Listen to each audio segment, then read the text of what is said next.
Hey everybody, you're on the GeekBox YouTube channel. Today I will tell you how to sign out of Roku account on TV. Let's go. First way, open Roku app. Account. Devices in account. Select your Roku device. Remove device from account. Yes, remove device. Or open settings.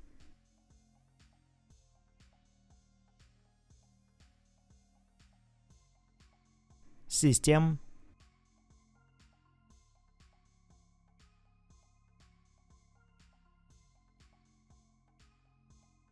Advanced system settings. Factory reset. Enter code. That's it. Now you know how to sign out of Roku account on TV. Thanks for watching. Please like and subscribe to the channel. Good luck and see you soon.